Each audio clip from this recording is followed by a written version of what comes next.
Good afternoon, everyone. I'm Mark Ferguson. I'm your host today. I'm the Dean of the School of Architecture at the Catholic University of America. And I'm very pleased to initiate what's become an important tradition at the school, and that is to have our Walton Critic speaker deliver a talk to us today. This tradition of inviting critics and speakers to the school is a really valuable one. It's something that many schools do, perhaps most schools, but it's a way for us to connect to people outside of our walls, to listen to new perspectives, and to engage in dialogue. And it's the dialogue, the critical dialogue, that we're nurturing here in the school and that you will find carries you forward in your career. This fall, we have two critics. No, actually, we have three. We have Hector and Andrea.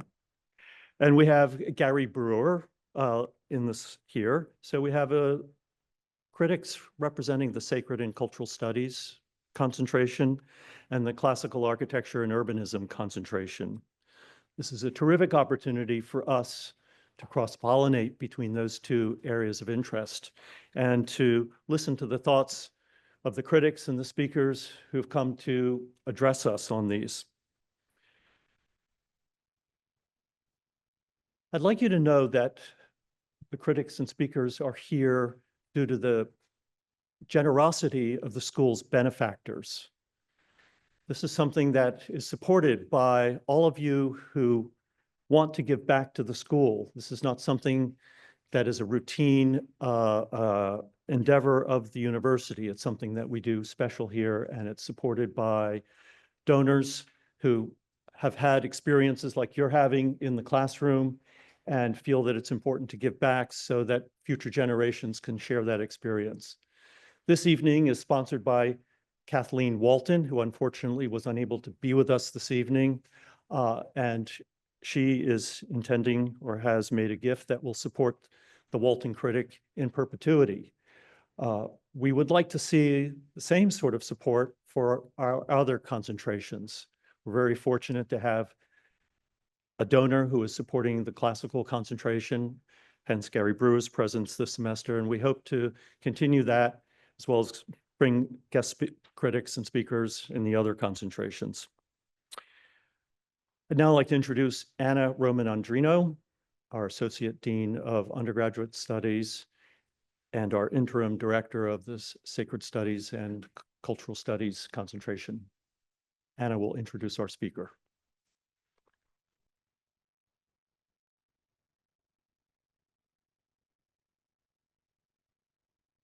Thank you, Mark, and hello, students, hello, friends, hello, alumni. I'm happy to be the interim director of the Sacred Spatial Cultural Studies, and I would like to start remembering when the Walton Critic started. It was 15 years ago when the first Walton Critic came in 2009, Antoine Predoc. Then Julio Bermudez, whom most of us know and are already missing, he took the Walton series in 2011 with Johanni Palasma as Walton Critic, and did a commendable work, bringing excellent Walton critics for over a decade, until last year, 2023, with Travis Price. Before I introduce our 16th 2024 Walton Critic, I would like to thank Cristian Morales and Lorenzo de Almeida and Katy who are working in the back to make this lecture series happen. The reception, the technology, the communications, everything is important to have this happening today. As Mark just mentioned, this is happening thanks to the Walton family, to whom I want to particularly give thanks. None of this would be possible without their generosity and their commitment with the school. And before I introduce Héctor, I want to remind that there is a reception after the lecture in Miller, and you are all invited. So Héctor Barroso, our Walton Critic this year and lecturer today, he is one of today's top young architects in Mexico. His work is increasingly gaining international recognition. He founded his architectural studio, Taller Héctor Barroso, in 2011 in Mexico City. The work of Taller Héctor Barroso seeks to generate architectural proposals that are rooted in their environment, taking advantage of the natural resources of each place. The incidence of light and shadow, the surrounding vegetation, geographical features, and the materials and construction methods of the site. Thus, the architecture emerges in harmony with the site, generating spaces with emotional content that evoke memory, highlighting the habitable quality of the architectural exercise. He has presented and lectured at numerous venues, including La Biennale di Venezia, Harvard Graduate School of Design in Massachusetts, Roger Williams University in Rhode Island, the School of Architecture ETSAM in the Politecnica in Madrid, or the upper program Bunca Foundation in Girona, Spain. Today is his first day in our school, and during his residency here, he will be here for a whole week. He will be directing an intense design workshop with our 401 and 601 students, exploring the materiality of architecture vis-a-vis meaning and spirituality with a project downtown in Mexico City. In addition to studio critics and reviews, he will also participate in the life of the school through spontaneous engagement with the students and faculty. His lecture today is titled On Thoughts. So, Héctor, welcome. Bienvenido a la escuela.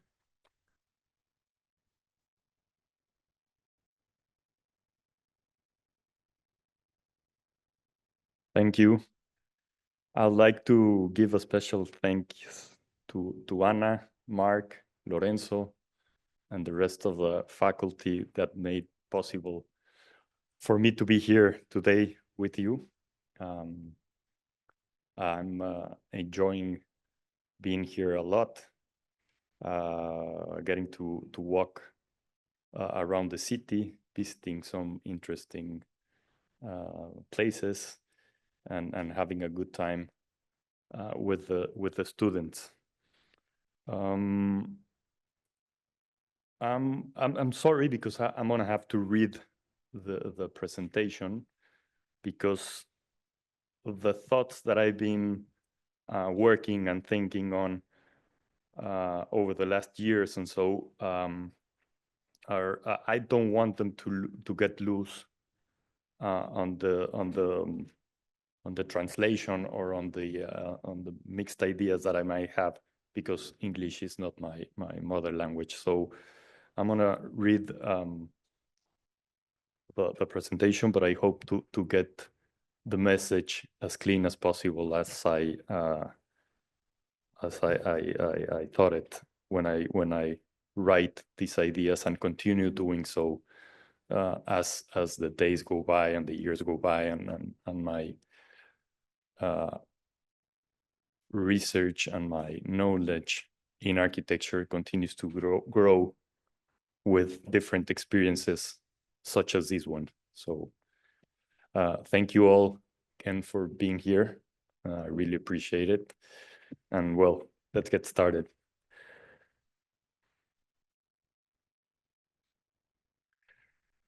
If we study this rock formation closely, we will find much of what architecture is. I want to use it to conduct a mental experiment.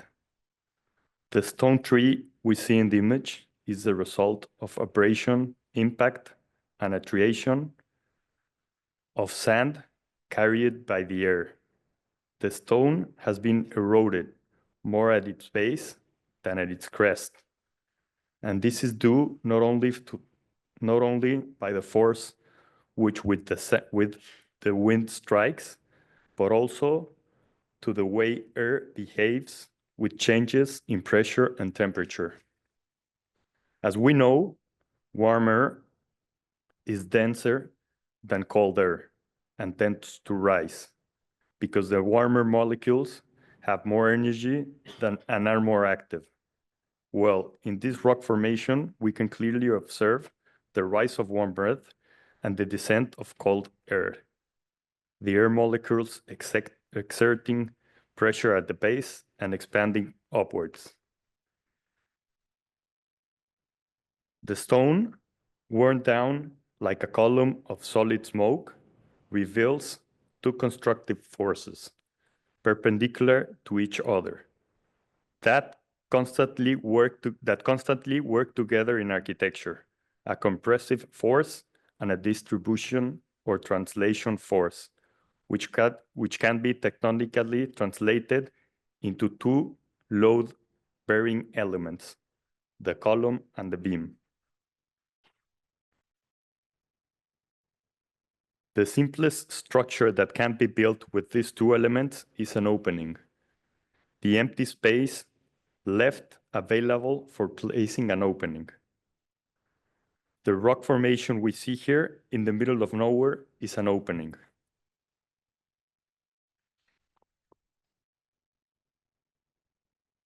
If we look closely, we will notice at the base of the stone column, the shadow on the ground forming a threshold. The geomorphic force of the air has given us an elemental door. I invite you to pass through that door, to cross the threshold, and to lean on that polished stone under the shadow to shelter from the elements. We have discovered a refuge that provides a respite from the desert heat.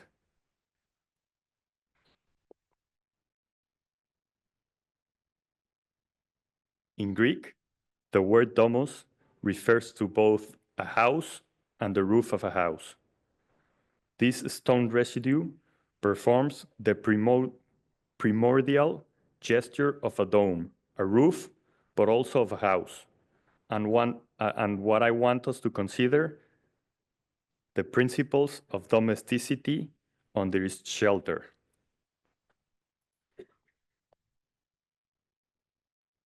The polished rock in the shadow of this formation offer us a seat, a step, a rest. In that rest, we momentarily discover contemplation. At rest, under the shadow, the first window will open for us. This same opening will now allow us to calmly observe the horizon and the territory. From there, we can better orient ourselves with the stars. Soon, the shadow will move, and the time of rest will cease. Thus will time manifest. We will see the sun casting the shadow of that pillar, like a sundial on the sand during the day. More importantly, the shadow will compel us to appreciate the ephemeral and the changing nature of our refuge. We will not be able to avoid observing the precociousness of our shelter. The rocks surrounding that seemingly embellished pillar have detached from the lintel that covers us. Our roof could become our tomb if another rock detaches during a dust storm. We open another type of door, a decision in time. We can either stay here or continue on our way. If we choose to continue, we will have accepted change. If we choose to stay, we will have understood death. The same rock that taught us rest now stifles us. The same shadow that taught us contemplation now unsettles us. The will to build arises in response to our own fragility and finitude. Architecture shelters us in an existential way.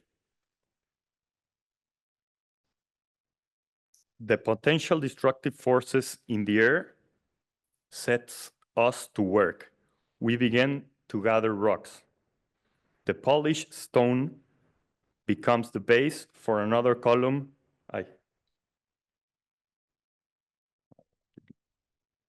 No, okay. Sorry.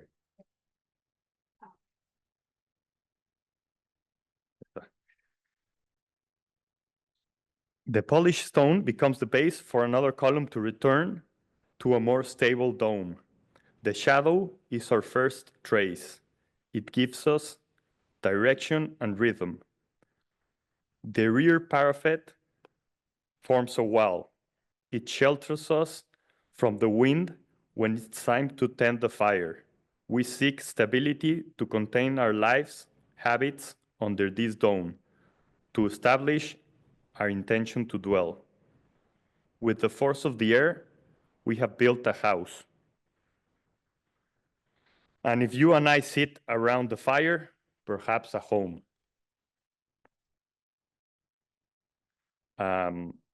This is a great saying by Lao Tse. You can all read it. I'm not going to repeat it, but it helps us understand emptiness, its usefulness, and the interiority that makes the earth habitable. Building is about reasonably containing the habits of life around an emptiness, like a vessel. With this, sorry, I thought it was, well, there's a...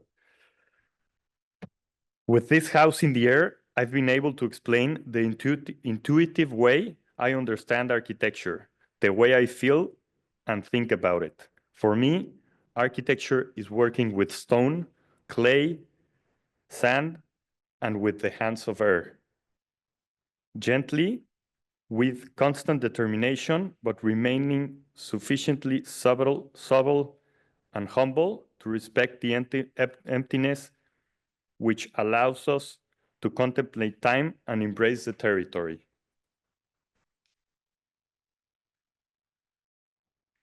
Four major concepts prevail in my architectural work, which I have already illustrated with the first image.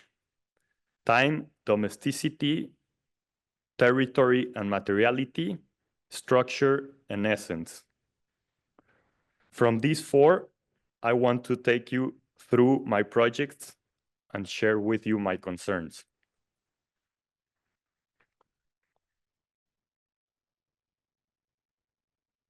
To understand how I embrace time in my architecture, I want to walk you through some other images to discuss the process. The house in this photo seems like a block that has detached from the large rock mass in the background. I designed and built it with the intention of blending tectonically with the landscape and its timelessness. The landscape is a repository of time. The rock mass in the background is a result of geological forces interacting over millions of years. For me, building should be a tectonic detachment from the landscape. In architecture, the word tectonic has been associated with concepts of structure and solidity. But unlike as how we see it and normally understand it as an active structuring forces, I would like to define it as a recessive materiality provided by nature. Just like in our previous mental experiment with the stone tree, architecturally, we're always relying with what nature has already placed there. In this house were indeed a rock, if this house were indeed a rock that has detached from the mass, we will not only think about the solidity of the rock, but about its structural scariousness, its potential to fracture and yield to other forces like gravity or the weather. A rock like this might fall due to a crack caused by a tree root that allows water to sweep in and accumulate moisture, a fracture that contracts and expands with ice, or an unusual vibratory frequency. Understanding the tectonics of the landscape properly forces us to consider, before building, the concept of a ruin. The remains of human architecture reveal a process of collapse, but also a resistance and stability that organically survives over time. Mexico is a country rich in ruins, with the low slopes of ancient pyramids losing their angles to emulate mountains, and some convent vaults resembling the passage of centuries, much more like the vault of the sky. Observing these pre-Hispanic ruins and ancient Mexican buildings helps me better understand the materiality of the territory where I live. Like a polished bone in the desert, ruins reveal the true strength of a structure. Designing with the idea of a space in ruins is an effective method to understand what is central and absolutely necessary when constructing. The key is to think not much about the structure, about how the structure can stand against natural forces, but how it can work with them as much as possible to maintain its stability. Therefore, for me, time understood as the passage of days or as a succession of meteorological events is another material with which to build. In this image on the left,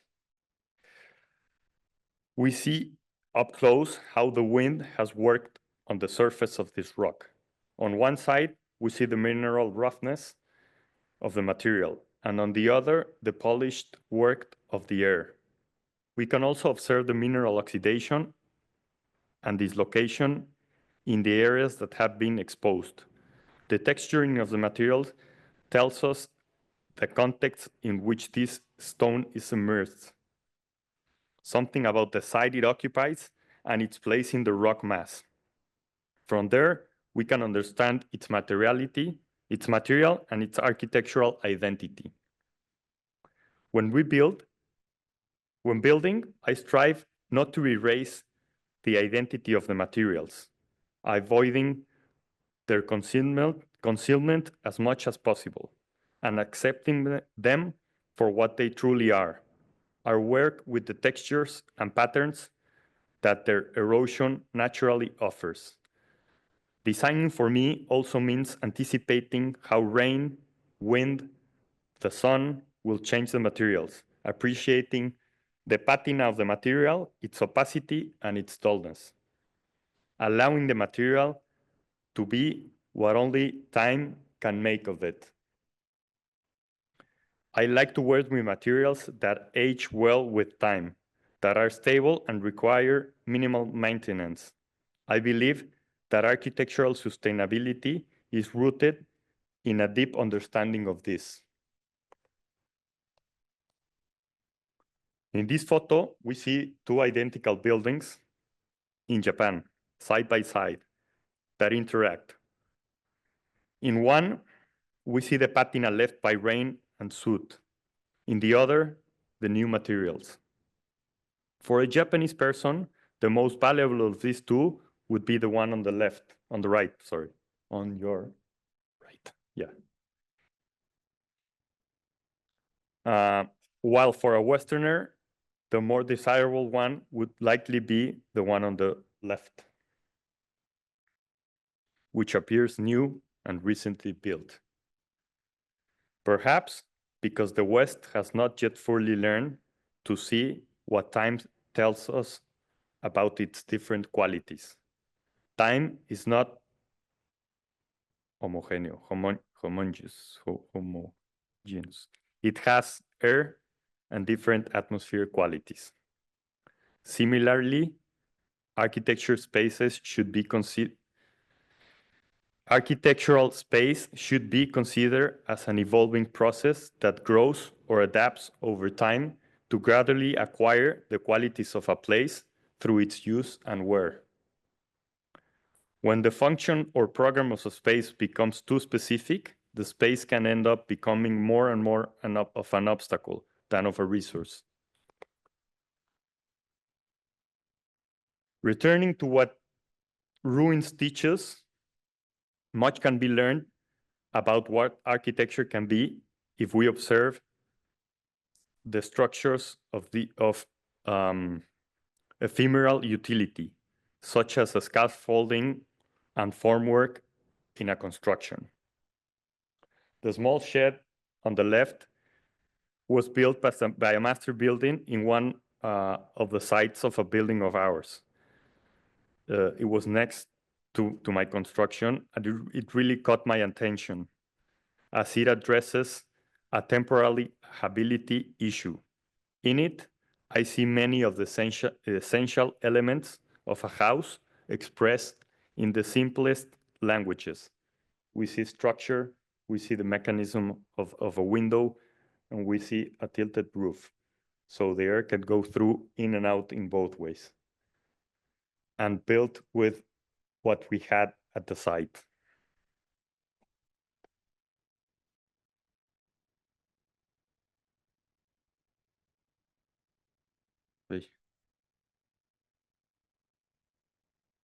On the other hand, my work with temporality is intrinsic to the way I visualize my design and construction processes. A very important stage for me is taking the time to visit the site very often. It is an opportunity to see with the senses. On site, the first sketches come. My initial perceptions, intentions, and especially intuitions about a project. With what a ruin is to architecture, a sketch is to design, a compelling gesture that shows us the central intention of a form. Drawing is a way for me to think about architecture, but more importantly, since it is a means through which we can share and communicate our insights in a fundamental way. It is a way to air an idea, to allow it to circulate before many eyes and be assimilated, understood, or transformed by others.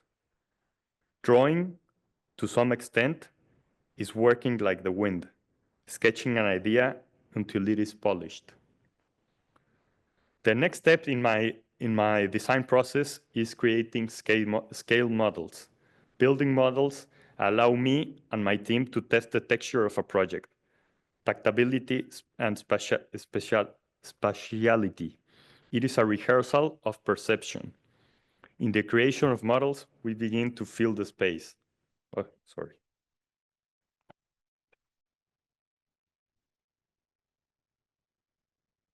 We subtract the plasticity and the fluidity of a drawing and start working with the hardness, rigidity, fragility, or weight of the structure, as we generally work with the main materials intended for the project. We use concrete, wood, stone, sand, whatever material we're working on in the project. Building to scale also allows us to better understand the proportions of the space, warns us of the potential pitfalls, or let us observe light and shadow cycles at different angles of the construction, its temperature, and its temperament.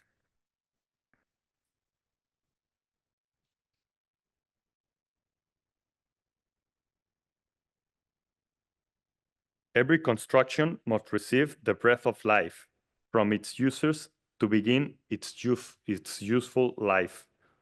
Of course, the actual construction phase also presents opportunities to implement changes on the fly.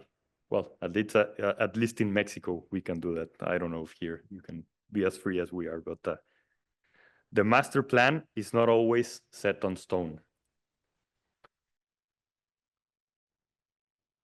These are two great examples of what I call accepting certain fortuitous accidents in a way to appreciate that architecture takes time. I give you two different examples of what happens in two different staircases which we designed. The decisions were both made on the construction site, and the results were both amazing, but we didn't draw them, we didn't prepare for them, we didn't anticipate it. It was just an intuition and visiting the site and constantly think of different ways of light, textures, and materials. In the one on the left, an interwind staircase that connects two units with the same building. We had the opportunity to integrate openings at the edges of the steps to create a play of overhead light, as you can see on the front. In the other staircase, in a building that was overlooking a beautiful jacaranda, we implemented in the formwork for casting the concrete wall, the reinforced concrete. It required this space for the formwork to be tightened. So we decided to put in some Cooper tubes that we were supposed to use for the water to run all around the building. And we put in there the tubes. When the framework and the support tubes were removed, these openings accidentally created a pinhole of the camera effect, which we, of course, preserved. As you can see, the light that goes through these small holes on the left reflects exactly the jacaranda.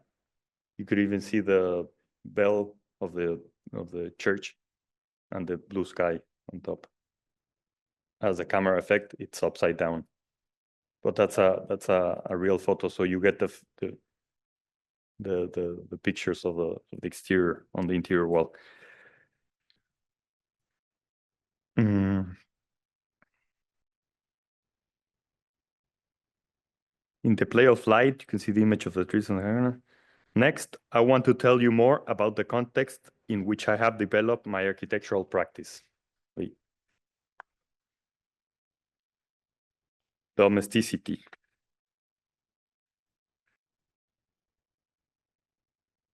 So this is my home, Mexico City, or Tenochtitlan, what the Aztecs used to name that beautiful city that you see on the left.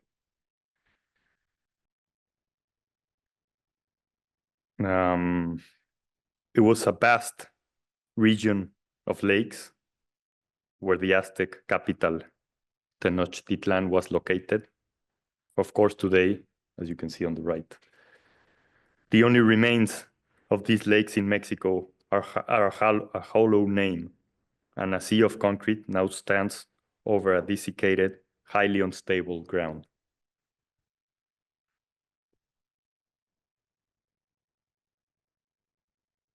The truth is, despite its complexity, diversity, and superlative nature, Mexico City is an imposing urban landscape that, despite all its problems, still evokes admiration. Architecturally, it has an eclectic and, one might also say, ecumenical air, full of contradictions, layers, and fractures. The colonial city was built literally on top of the pre-Hispanic ruins or city. We even used stones, or they even used stones of the ancient pyramids to build some colonial buildings, like a metropolitan cathedral was used by the demolished stones of the Templo Mayor. Were completed over several generations, blending in a variety of styles. Well, the picture on the right is the most emblematic. It's the Plaza de las Tres Culturas in Tlatelolco, where we can see, still to date, the coexistence of pre-Hispanic, colonial, and modern cultures. For me, that's one of the best energy spaces in the city. But above all, what stands out is the great void of the plaza, an identity not constructed from formal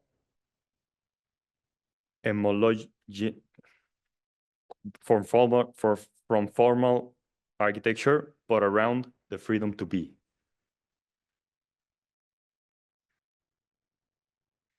Living and practicing architecture has granted me great freedom.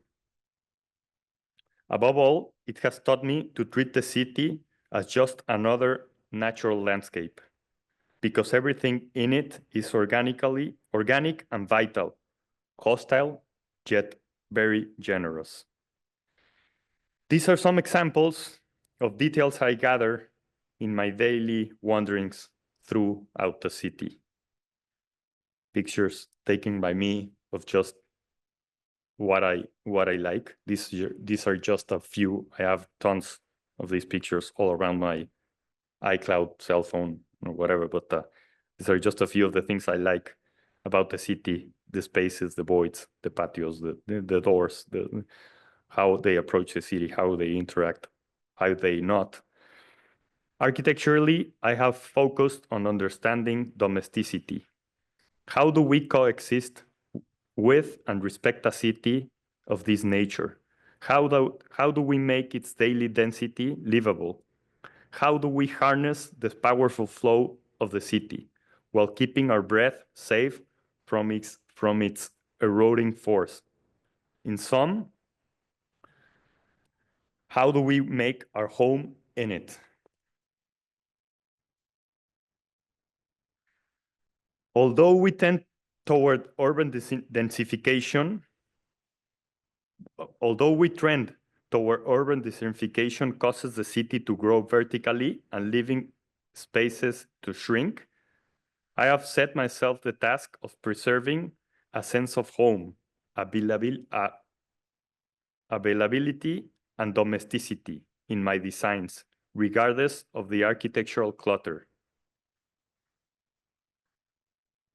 But I also clarify that I understand home as domesticity, not merely as an architectural object, but as an experience that transcends living spaces and can be offered in other types of spaces.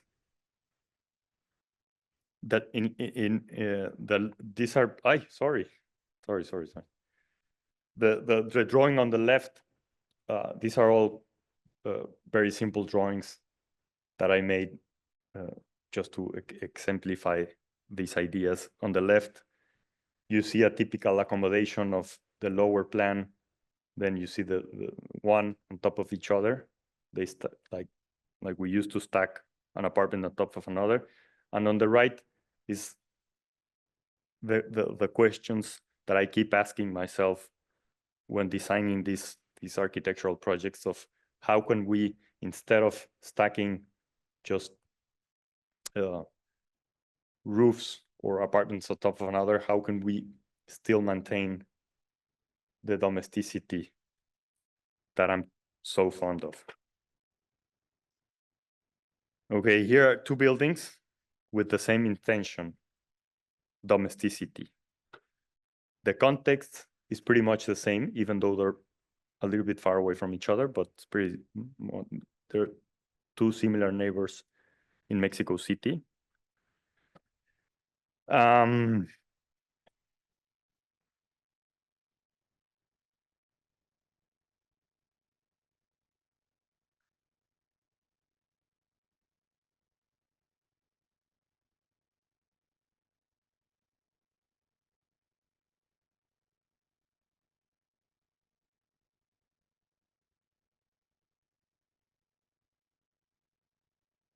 One thing we architects must remember before building in Mexico City is to give space to little nature that, against all odds, grows among the concrete of the sideways. Without the sensibility to the natural, the city air becomes polluted. On the image on the left is a six apartment building. We recessed one of the building corners to give space to the canopy of this large jacaranda tree on the right, this one. The void became an opportunity to embrace the trees, making them the cornerstones that completed the structural sense of the construction. Overall, the project restores a sense of dwelling to the apartment space. The continuity with the exterior protects the inhabitants from the urban wear. And the one on the right, this plot was part of a listed house on the neighborhood. The condition was to preserve the base of the facade, which is on the other side, to make a 5-story construction height. And we distributed the apartments in 4 blocks. So as I said, the first intentions come out with drawing this intuitive force that's always driving my hand back and forth. Our first intentions were to work and to try to imagine the voids that are the yellow drawings instead of the architectural builds. So what I tried to imagine first was these voids and how could they be constructed and approached in a more sensible way. How can I bring the most natural light and cross ventilation through all spaces? So I started again with a little bit different of intentions, but at the end with the most important things as light and cross ventilation, driving and accommodating the different spaces throughout the project, and how these spaces relate to its exteriors. The voids started arranging the architecture.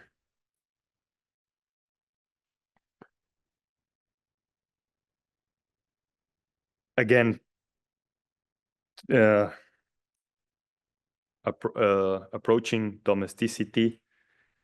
On the exercise on the left, we see how the 6 apartments are interlocked in 3 different volumes, alternating with 3 open voids. To give each unit a patio and a terrace. So by arranging and interlocking the voids with the architecture, we managed to give each apartment an exterior space, a private exterior space. So the voids in between, the blue one had this patio in the middle, and the yellow one had this patio right here, and then the yellow would climb up to his other area through the stairs, and the blue one would climb up to the blue area. So they both each had a patio, and the ones on top would do exactly the same, but they would have a rooftop on top. And the last volume on the back would be a duplex. The one on the bottom, the brownish color, would extend to the patio, and the yellow one would use the rooftop, which is, again, the same intentions with quite some twists on the other apartment buildings we tried to do the same. Since we had a different program and different requests from the clients, we did like a little Tetris, you could say, with the apartments, and we put the circulation in the middle, so each one would share a terrace.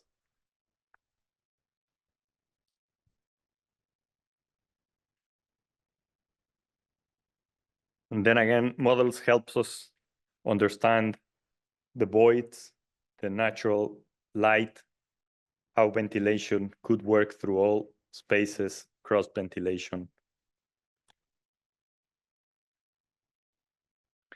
And this is for me the most important part of the project, these images that really explain what we were trying to accomplish by giving tons of thought to those patios or voids and bringing in nature through them. So this is a connection in between an apartment. This is a patio for one apartment, and then you jump up, and then you have this terrace on top, and then again another patio. And the same could be said of the other building, where we have the patios and the rooftops and the great climate in Mexico that really lets us behave this way, where we could plant on the rooftops and then the plants grow as naturally as they can.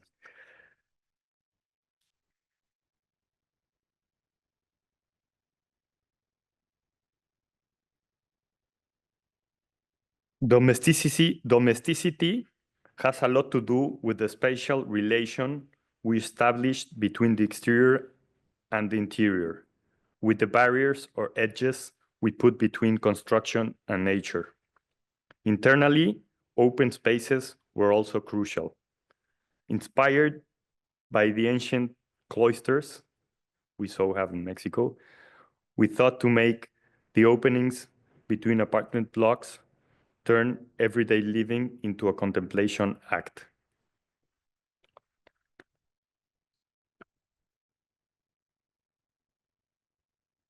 Each apartment has interesting routes and views, in addition to very good lighting and cross ventilation. The sliding doors allows for expansion into these intimate and private interior patios and terraces, which are experienced as small breaths or pauses. The ribbed slab ceiling designed as a structural solution to provide more support and work with more open space.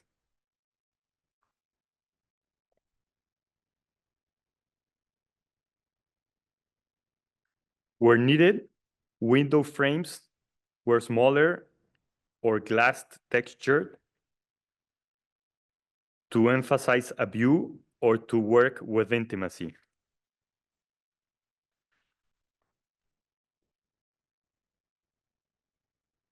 The flexibility of spaces allows for experiences domesticity in a very personal way.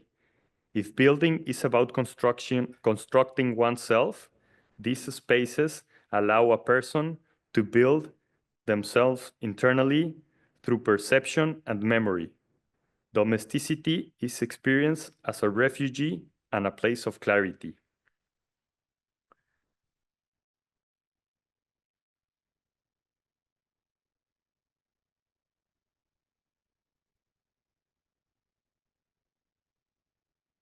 And in both cases, the facade draws and designs itself.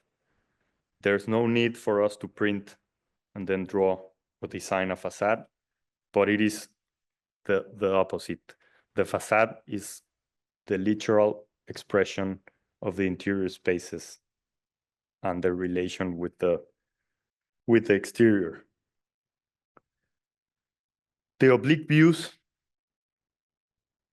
oriented towards the trees allows us to close the construction off from the front neighbors, as this one, and street traffic, while sliding doors open completely to a semicircular balcony with spaces for a wrapping journey around the edge of the foliage of the jacaranda tree.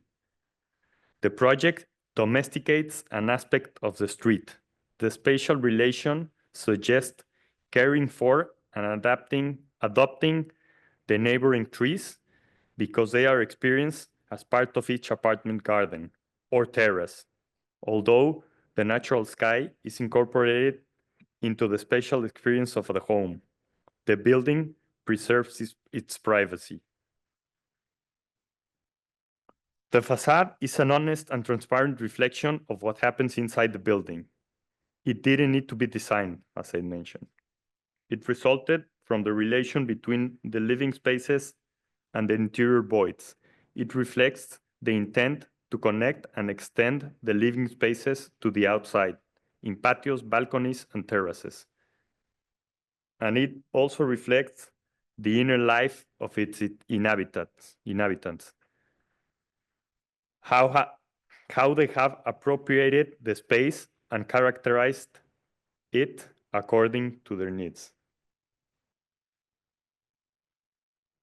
As you can see, a constant in my work is that the design of apartment spaces considers open spaces for all units.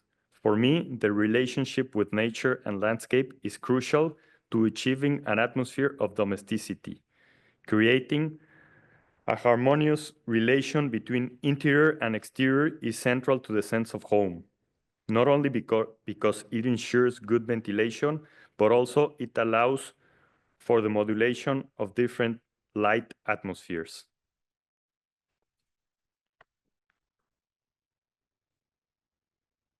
Territory and materiality. The territory is more than just an expanse of earth and more than a landscape characterized by its vegetation or climate. It is a cultural element, almost a heritage, that speaks to us about different ways of inhabiting the planet. Vernacular architecture holds a treasure trove of tactics and strategies, implicit knowledge in the techniques of working with materials that illustrate the adaptability that makes life possible in various environments. Each territory implies a different way of being that must be respected by building in an appropriate manner. Below, or next, I will describe two projects that speak of two distinct territories and materiality, the forest and the desert.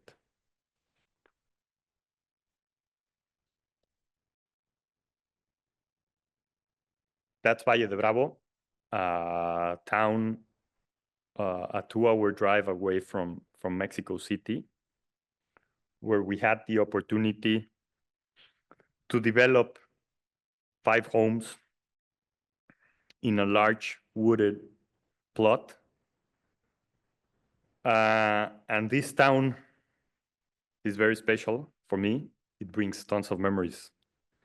But it also gives me lots of hints of how to habitate a territory or to work vernacularly and in a more reasonable or direct way of approaching things. They're mostly houses built by local people.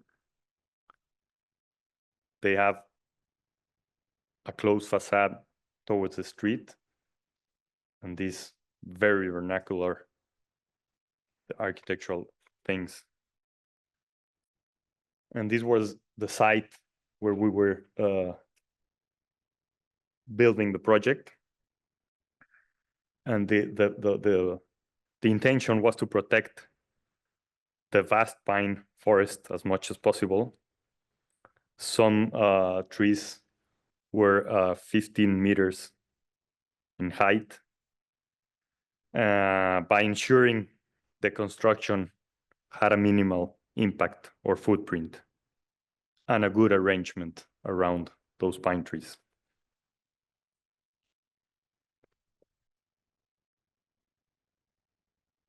The goal was to arrange the houses on the plot by altering with a series of interior courtyards and position of the trees, creating a sense that there was no clear boundary between the units, those moving away from the typical residential house format that you could see almost in every city, where you have house 1, 2, 3, 4, and they're all numbered and right beside each other.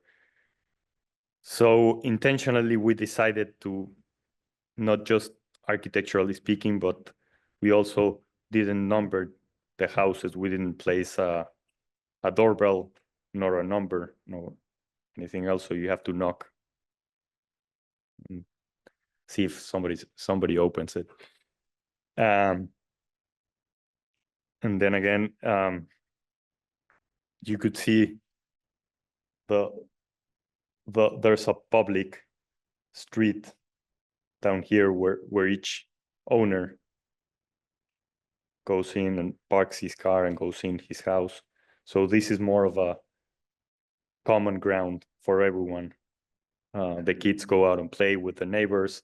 The horse jumps in to the farthest house. So it's more of a public space, and it's facing north in a quite humid and cold climate. So the approach was to have these two conditions and contrasts. Over the left, you could see the street.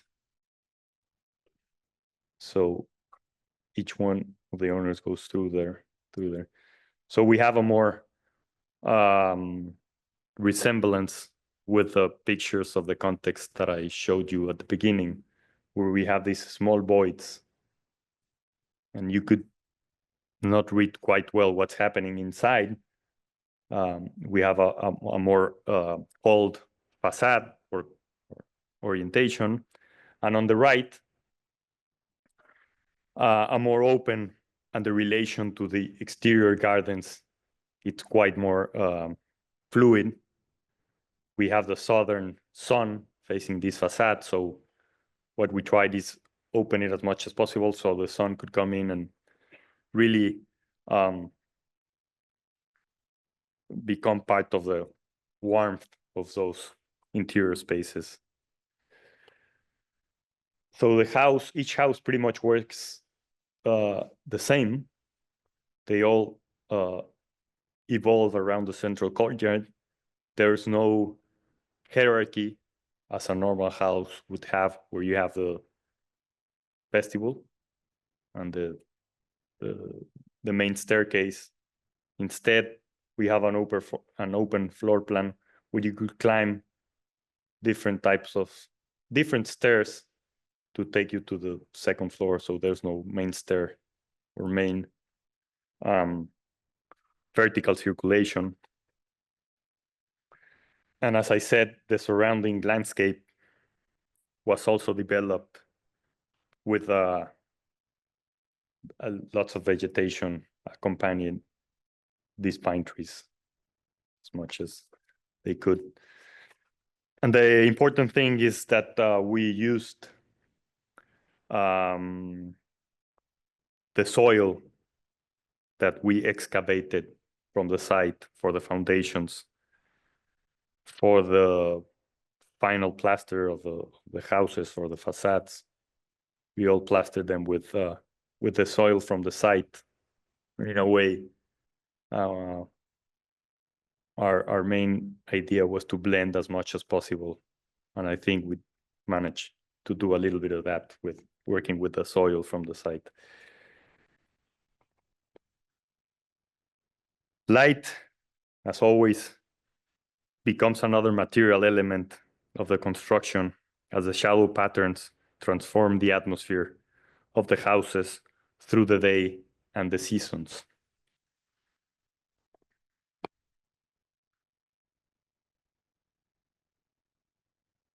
And then we jumped into a completely different environment. This tennis club is located in Los Cabos, a stunning coastal area in the Baja California Peninsula that borders the Sea of Cortez, and it's known for its wealth of natural landscapes and wildlife. There's whales, sea lions, deer, a very rich environment. But then this happens. The architectural context is dominated by these chains of luxurious 5-star hotels whose ostentation sometimes borders on insensitivity to the unique natural settling where the sea and the desert meet.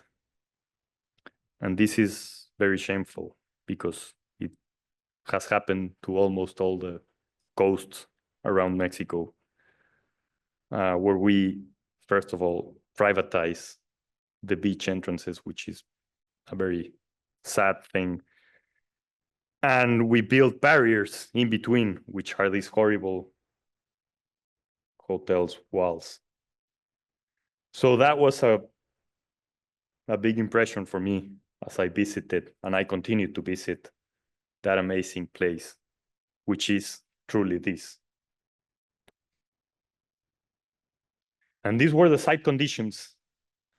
There were some plants. It was a very deserted site, hot weather, from 3 to 4 years, for 3 to 4 months a year. Well, there was another thing. Unfortunately,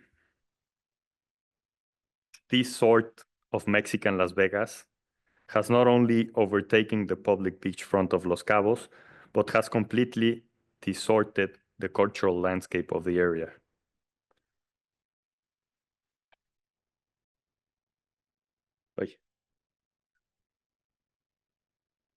So this was the plot or the site where we were supposed to work. And it was just behind all these buildings that I just showed you on the last image. These large hotels separating the life from unless you pay tons of money to be on this hotel, you cannot quite get through it. So that's a huge impact in myself, and we had to build in this site, and then there was this highway crossing all over and separating this the coastal road. The land specifically had a rough topography, which we had to listen to and hit in order to distribute the architectural program. And this was the first drawing that I did on my first visit, as I was leaving the site with a great sadness of what I've seen, these buildings that are just saying, hey, I'm here, I'm all over the place, come pay a lot of money and have a few minutes or a few hours or a few days of luxurious, I don't know. But anyway, I did this quick drawing where my intention was, as you can see, or no, build as less as possible and really have the landscape. Our first intention of our project was to do as little as possible, designing the most quiet architecture that suggested paths through the site, encouraging visitors to notice the vegetation and the natural beauty of the territory. So again, Monte Albán, which is this amazing place in Oaxaca, came into my mind. That sits on a large plateau in the south of the country, near Oaxaca. And this is a huge inspiration, but not because of its architectural pyramids or palaces around it, but because of its negative and empty spaces, plazas, sunken gardens. This allowed one to be immersed in a spatial experience rather than in an act of architectural voyeurism. So this really like aligned me of how I wanted to work. So the project had several important conditions. The orientation of the tennis courts had to be north-south because that's the way they have to be. The master plan had to be phased because of the client, and it's still an ongoing project, but the client wanted to have that flexibility of not building it all at once, and the spaces needed to be as flexible as possible, spacious and generous. And the project had to be completed in 6 months. Project and construction. Because it was supposed to be inaugurated for the ATP tennis tournament, which was already committed. Fortunately, the pandemic came and things changed. So the first step was to create a clear layout of access north, as you can see these little drawings of the tennis court, north, south, east, west.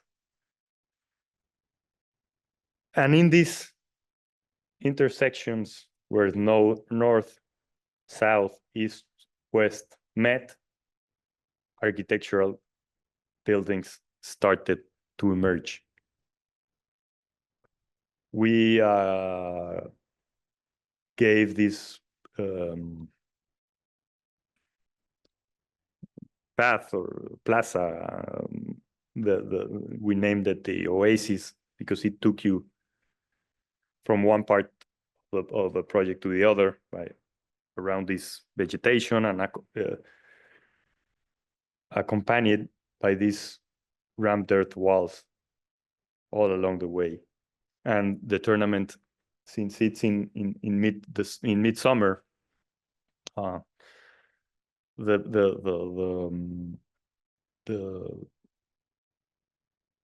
tennis tournament started at 6 p.m. around 6 p.m. It is sunset. So when you approach and you enter the main plaza of the you get the sunset right at the end over here. So it's really nice. And this is the what can be resumed of the project. This is the pathway or the oasis, tons of vegetation jumping around, all that, and just a rammed earth wall, completely with no windows at all, facing south, carrying you through the project. At the entrance of the complex, a wall embraces the visitor and directs attention to the court area for watching a match. All the pathways are just ramps throughout the project.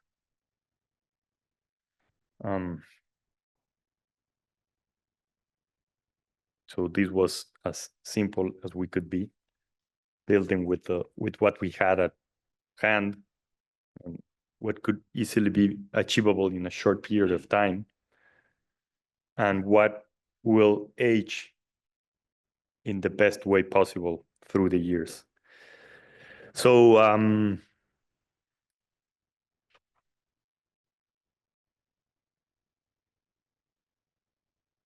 taking advantages of the site topography, a series of platforms and slopes were designed to lead in ascending and descending paths to the courtyards, buildings, and terraces of the complex, always considering the textures and vegetation of the land.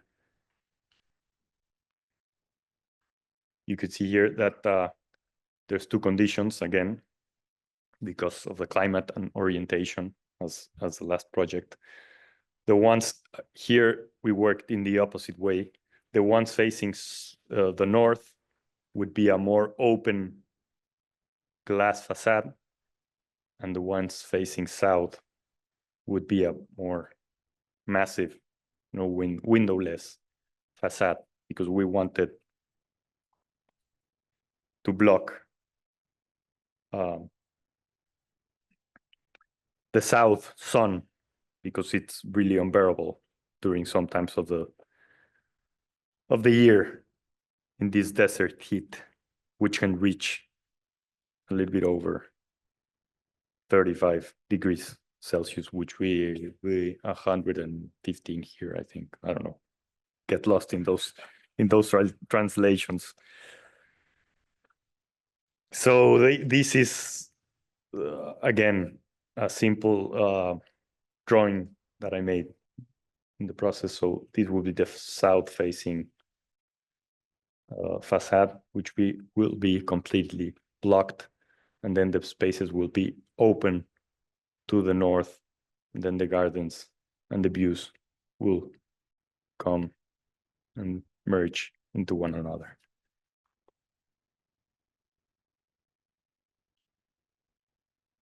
As I said, different conditions gave us a clear path on how to work these facades. So there's no, I keep forgetting words in English, sorry. There's no, like the facades and the condition, the site, the climate, the weather really gives us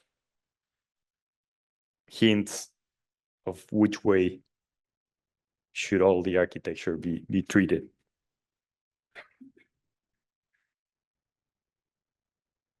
And the buildings feature open and flexible spaces that lead to courtyards and terraces. The walls, as shown, these walls, act as the backdrop for the vegetation, allowing it to cast in shadows throughout the day.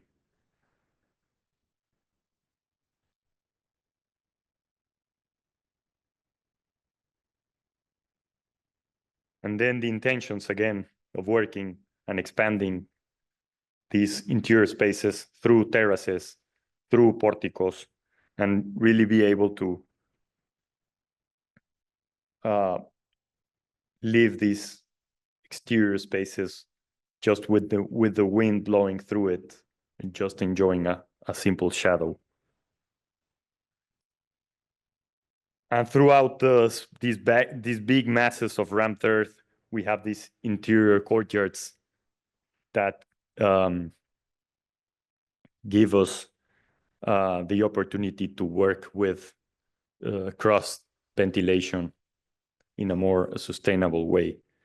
So these are courtyards that you open them up and wind blows through it.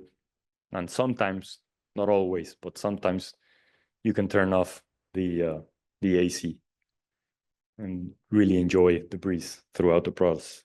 These are the bathrooms facing these, again, exterior courtyards and having this great relation with the outdoors and with what was on the site.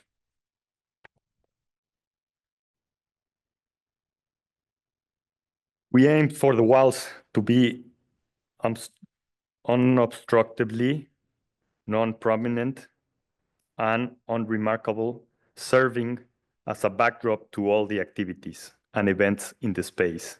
We tried to ensure the building did not make any specific statement beyond what was the landscape itself conveyed. The goal was for the architecture to blend completely with the landscape, creating a quiet architecture that would be as timeless as possible. We built only what was necessary to let the landscape speak. We aimed to say more through voids and silence, ensuring the program was well-defined and structured for functionality.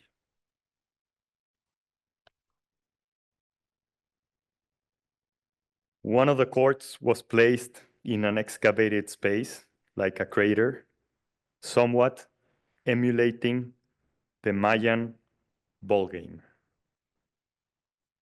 And this is quite a nice space, an exterior courtyard.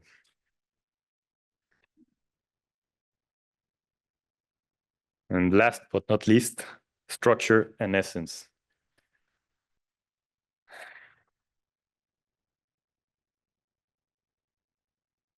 Two completely different conditions, one same approach through structure and essence. The city and the beach. Structure is architecture.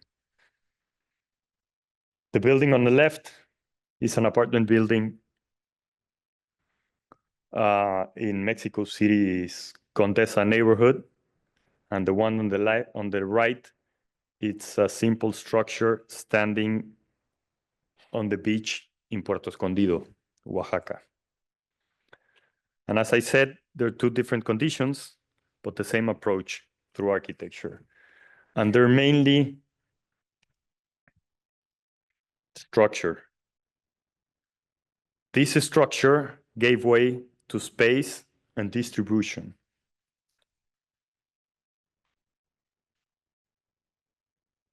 These are the models we made through the process to really understand how structure made architecture and vice versa. Architecture made structure.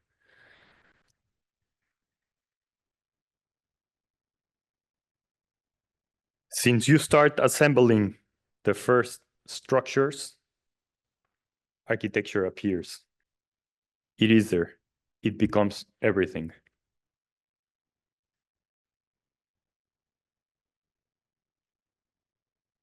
One important thing.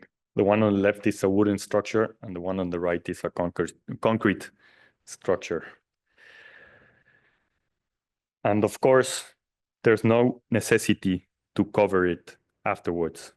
Structure is space, structure is architecture. You see the wooden beams on the left. It's the structure.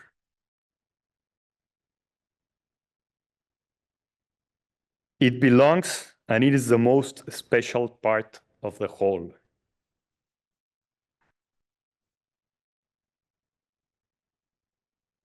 It is there and will always be as long as the project is standing.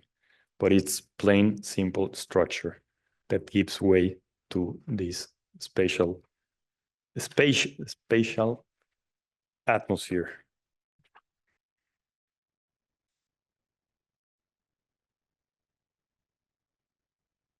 And there's still more to discover in our initial image. So let's return there. Behind that rocky formation lies a mountain that touches the sky on the horizon. The air extends freely across that territory. Its gas dome forms the atmosphere.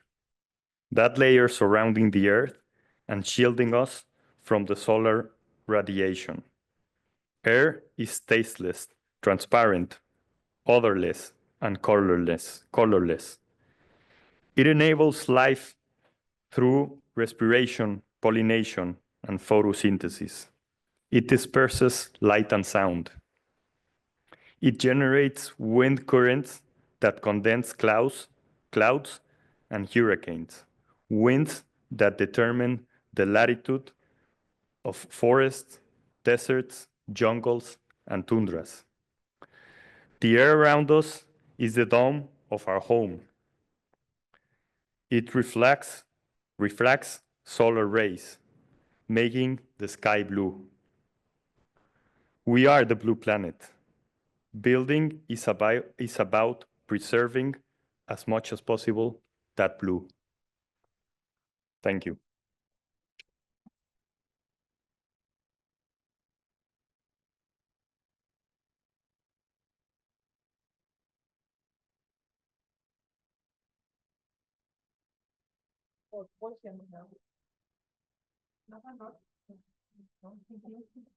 You're welcome.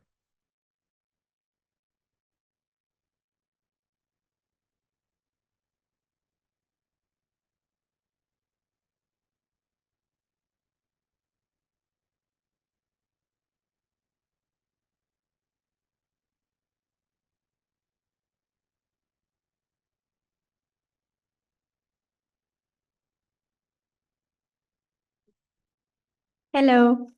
Hey. I want to ask, how exactly would you define the feeling of the domos of the home? How would I define it? Yes, because I think it's a very complicated concept. Yeah, I think the Greeks might have the answer, but I haven't quite figured it out truly. It's a thing that I'm always questioning myself because it has a lot to do with architecture and the meaning of architecture.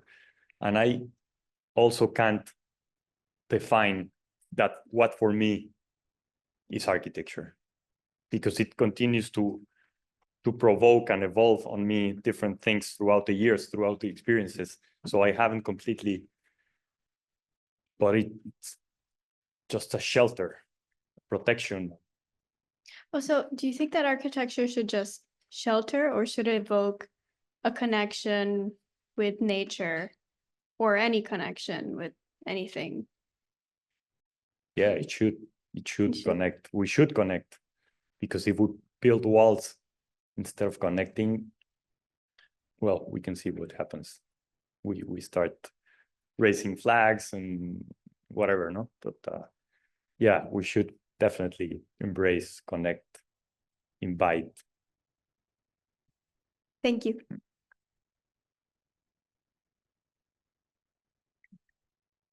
So you mentioned that really lovely tennis court owed something to the Mayan ball courts, which I thought was great. I was wondering, the low portico that you showed also reminded me of some of the low horizontal porticos in the Mayan world. You showed earlier in your lecture one of the really beautiful ones in Uxmal in the quadrangle of the nunnery. Did that owe something to the colonnaded structures of Mayan buildings? Your portico? I think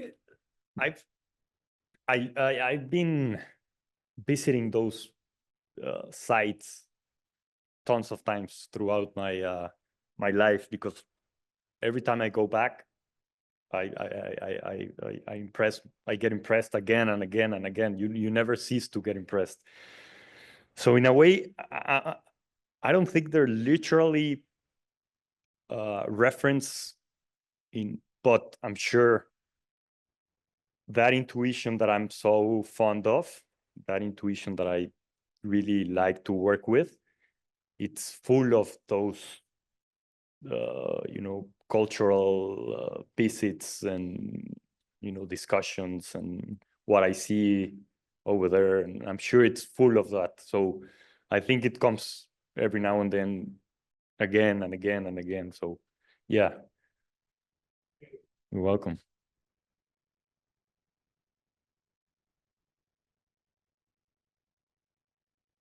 I think this will be our last question because there's a class in here after this. Okay. Thank you for your talk. I was just wondering if, well, it seems like a lot of your buildings reflect what you find beautiful in their natural environments. Do you ever get to a site and think, oh, this is really ugly, my building should make it better? Are you purely trying to reflect what you find beautiful? No, definitely, definitely. And Mexico City has those kind of contradictions. You know, you can work on a difficult neighborhood or a difficult site, but I think that we have some kind of responsibility in a way as architects, you know, to really try to embrace difficult conditions, difficult sites, and do it as best as possible. The only thing that I tend to step back from is bad clients. In a way, not bad clients, but in Mexico, there's tons of corrupted things going around everywhere. And there's tricky things that you can do to get what you want. Those are things that we should avoid, but the rest you should try to embrace. And you know, Mexico as a country and as Mexico City has given me so much that for me, it's just, I'm returning a little bit of what I can express in a way through my buildings. And so, yeah, I always push myself to try to continue and to be persuasive against the odds and the things that are around every time.